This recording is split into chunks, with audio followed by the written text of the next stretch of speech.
Let's be honest. When you think of Italy, what pops into your head?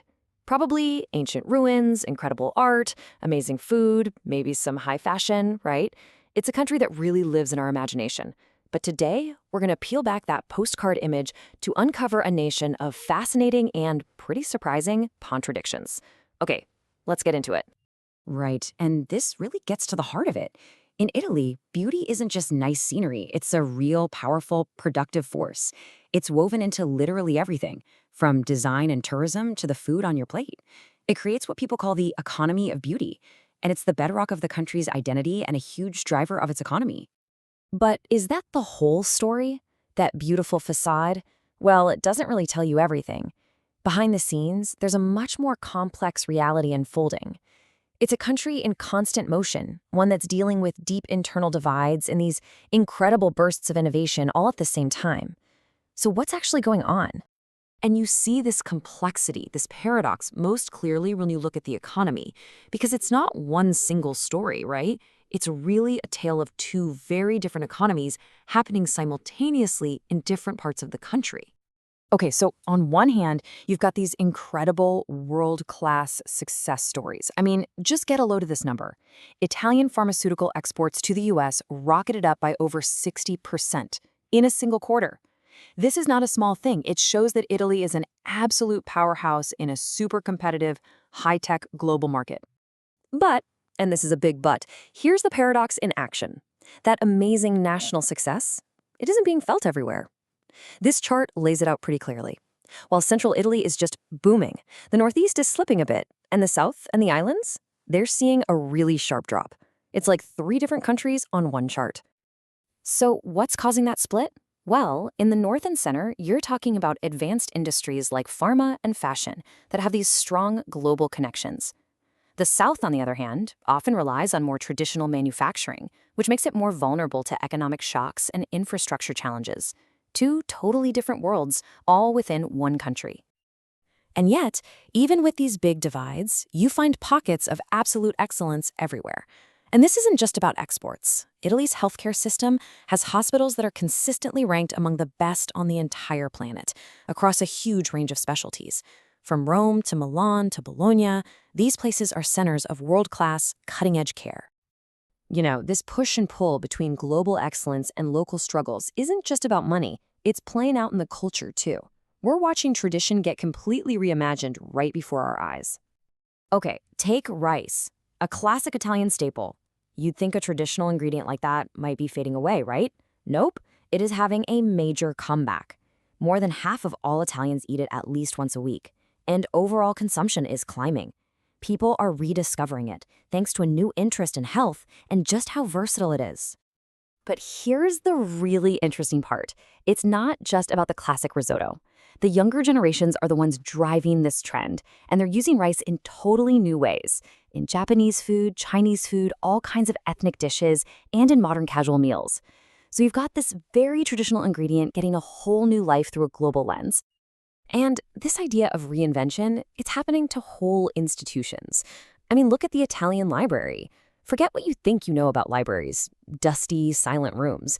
Today, they're transforming into these dynamic community hubs that offer everything from digital literacy classes and co-working spaces to art shows and social workshops. So what this means is that these modern libraries are becoming these crucial cultural anchors. This is especially true in smaller towns and more rural spots that might not have a lot of other public services. They're actively fighting social isolation and helping to close that digital divide, making sure everyone has access to community and information. And all this talk about closing the digital divide, well, it actually points to where Italy's really headed. Yeah, it's famous for its past, we all know that. But there's this quiet, really powerful surge in deep tech innovation that's getting the country ready for the future. Just check this out. We've got 3 different startups here, all tackling one of the biggest puzzles in clean energy, hydrogen. So Tulum Energy is focused on making it cleanly, creating something called turquoise hydrogen. Then you've got Solidera, which is working on using that hydrogen more efficiently. And Methador is figuring out a practical way to actually store the stuff safely. This is real, tangible, cutting-edge innovation. And hey, remember that economic divide we talked about earlier? Well, here's a twist that might surprise you. In the South, the exact region that's often seen as lagging behind, 1 in 3 companies is planning to invest in digital tools and smart automated factories. That signals a huge potential shift and a way to start closing those regional gaps. The area is actively jumping into its technological future. So how do you even describe this uniquely Italian way of innovating, this mix of old and new? Well, there's a term for it that's starting to catch on: super creativity. The idea is that it's not about choosing between tradition and technology. It's about fusing them, combining that classic human craftsmanship and intuition with the power of tools like AI. And this isn't just some fancy theory, people are actually living it. A huge majority of Italian businesses using AI, we're talking 87%, see it as a partner, an ally, to support and boost human creativity, not as something that's going to replace them. That shows a real confidence in blending technology with that famous Italian ingenuity.